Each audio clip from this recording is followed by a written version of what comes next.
অরুময় বাবু ওদের দুজনের থেকে মতামত নিলেন। ওরা যখন সম্মতি দিল যে সব রকমভাবে তাকে সাহায্য করবে, সেটা শুনে ভীষণ খুশি হলেন উনি। কিন্তু তিনি ওদের দুজনকেই বললেন, শোনো, আমাদের যা করার এই আগামী অমাবস্যা তিথিতেই করতে হবে, কারণ সেদিনই শক্তি বৃদ্ধি পাবে অপশক্তির, আর শক্তি বৃদ্ধির মুহূর্তেই তাকে বিনাশ করতে হবে। তবে সমস্যা একটা আছে। অরুময় বাবুর মুখে সমস্যার কথা শুনে দুইজনেই বলে উঠল, কি সমস্যা? অরুময় বাবু যেন চিন্তায় মগ্ন ছিলেন, তাই ওদের কথা শুনতে পেলেন না, বা চিন্তার মধ্যে থাকার ফলে শুনতে পেলেও সেটি খেয়াল করলেন না। এবার এলিনা বলে উঠল, ভাবি, তুমি কি কিছু ভাবছ? আমরা যে জানতে চাইলাম কি সমস্যা, তুমি উত্তর দিলে না। মেয়ের কথায় অরুময়বাবু চিন্তার জাল কেটে বাস্তবে ফিরলেন।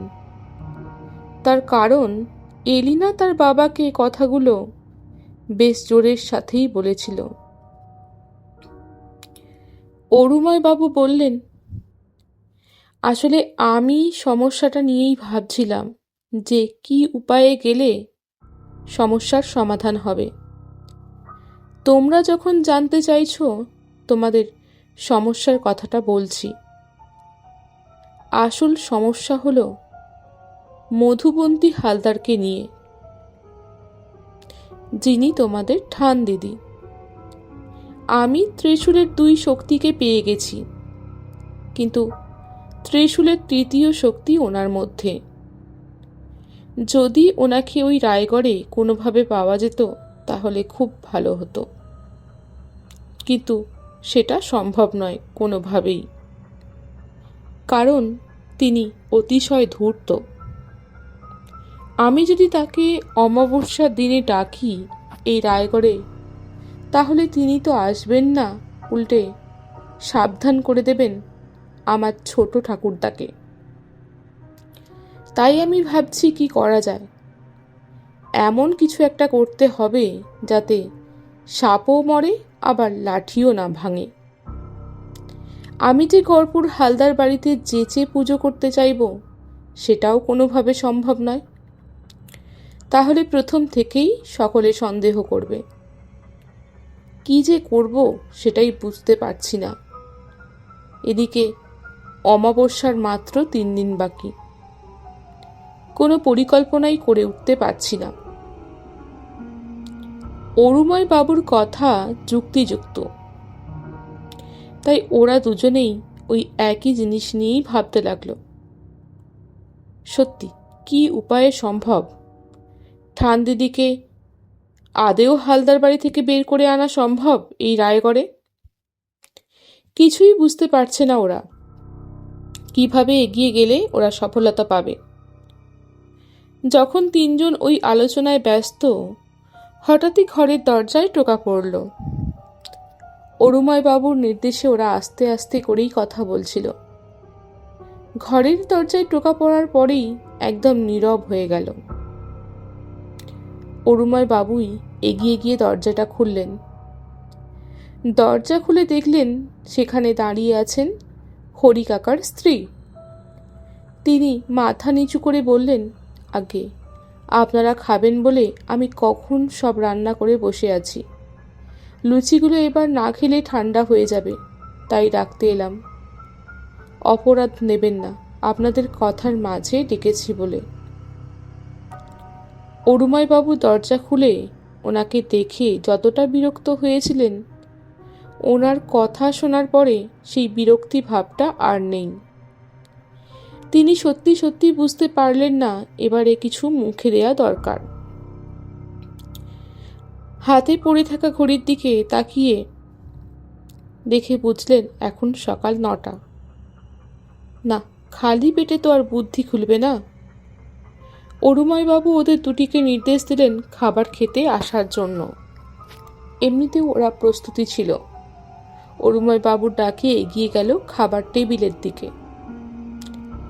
জল খাবারের আয়োজন বিশাল হয়েছে আজ। গতকাল মানসিক টানাপোড়েনের জন্য প্রবাল আর এলিনা সেভাবে কিছুই খেতে পারেনি রাতে। তবে শরীর তাকে তো খাবার দিতেই হবে, তা যতই সমস্যা থাকুক না কেন। তাই আজ খাবার টেবিলেই বিশাল আয়োজন দেখে ওদের মনে নানান অশান্তি থাকলেও কোথাও একটা বড় আনন্দ হলো। আজকের মেনুতে আছে গাওয়া ঘিয়ে ভাজা লুচি, আলুর দম, ছোলার ডাল, পনিরের রসা আর ঘরে বানানো ছানার মুরগি। প্রতিটা খাবারই বড় লোভনীয়।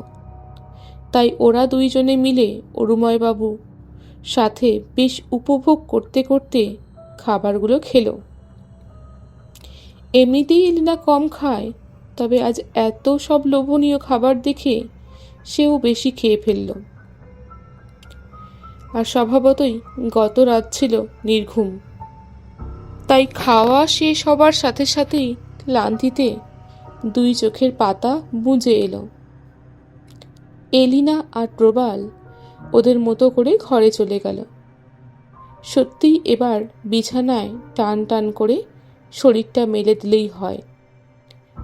অরুময়বাবু হয়তো আরও কিছু বলতে চাইছিলেন, কিন্তু ওদের অবস্থা দেখে আর কিছুই বলেননি। সত্যিই তো গত রাতে একেদমই ঘুমায়নি ওরা।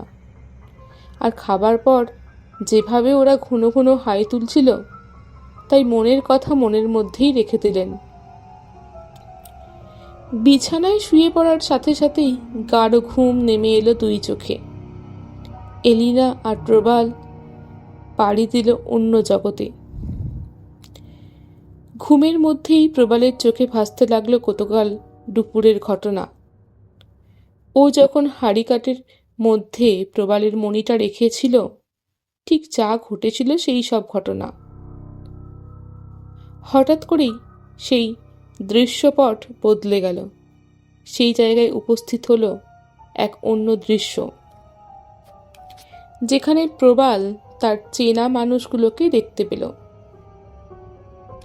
প্রবাল দেখতে পেল এক সুবিশাল চক্র ঘুরছে ওর চোখের সামনে, আর তার সামনে পুজোয় বসেছেন তার স্যার অরুময় সিংহ রায়, ঠিক যেমনটি গত রাতে দেখেছিল।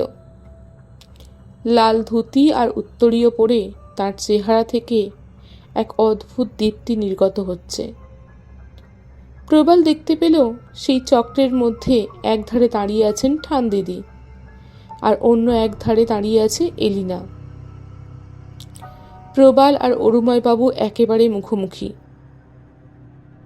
অর্থাৎ অরুময়বাবু যেই স্থানে বসে পুজো করছেন, প্রবাল ঠিক তার সামনে দাঁড়িয়ে। সময়ের সাথে সাথে চক্রটির মধ্যে অদ্ভুত পরিবর্তন হতে শুরু করল।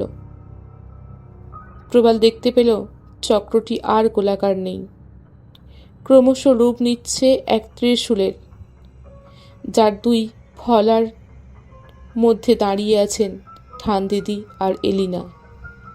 মাঝের ফলায় সে নিজে, আর ত্রিশূলের যে দণ্ড সেটি আছে অরুময়বাবুর দিকে। তার নাভিমণ্ডলের সাথে সেই কাল্পনিক ত্রিশূল জুড়ে দেয়া হয়েছে। হঠাৎ করেই সেই স্থানে এক ভয়ানক ঝড় বৃষ্টি শুরু হলো। প্রবাল লক্ষ্য করল এলিনা আর ঠানদিদি এই ঝড়ের মধ্যেও স্থির হয়ে দাঁড়িয়ে আছেন, এমনকি সে নিজেও। কিন্তু অরুময়বাবু এবার উঠে দাঁড়িয়েছেন। তাকে দেখেই বোঝা যাচ্ছে এই ঝড় তাকে বেশ কাবু করেছে। তিনি সেই ঝড়ের সামনে বেসামাল হয়ে পড়ছেন। তবুও তিনি মন্ত্রপাঠ থামিয়ে দেননি, একইভাবে পাঠ করে চলেছেন মন্ত্র। যদিও প্রবাল সেই মন্ত্রের ভাষা জানে না। একটু পরেই প্রবাল লক্ষ্য করল সেই ঝড় ক্রমশ অন্ধকার পুঞ্জীভূত করছে। একটা ঘন কালো মেঘের আকার নিচ্ছে সেই ঝড়।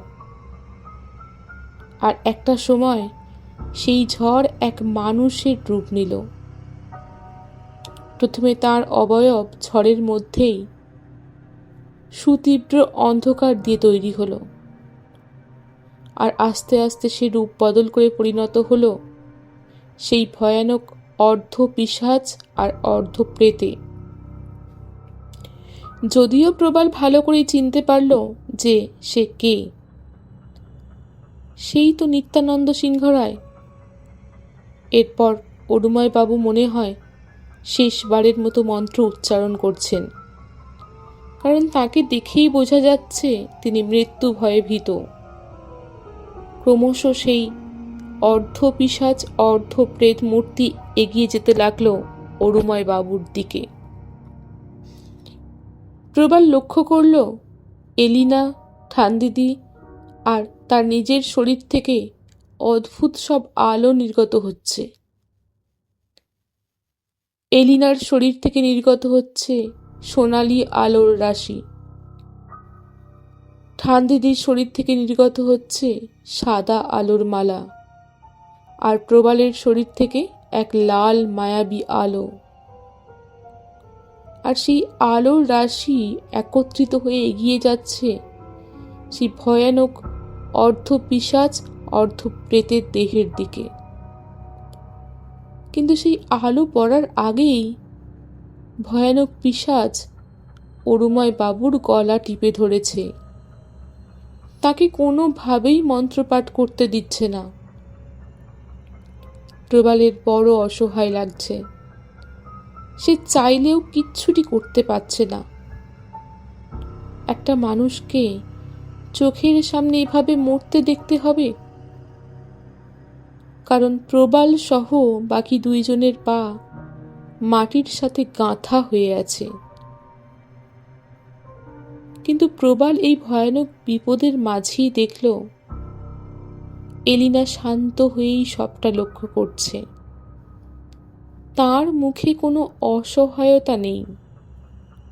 সে এবার দুই হাত দিয়ে মাটির দিকে নির্দেশ করে কিছু একটা আঁকার চেষ্টা করল।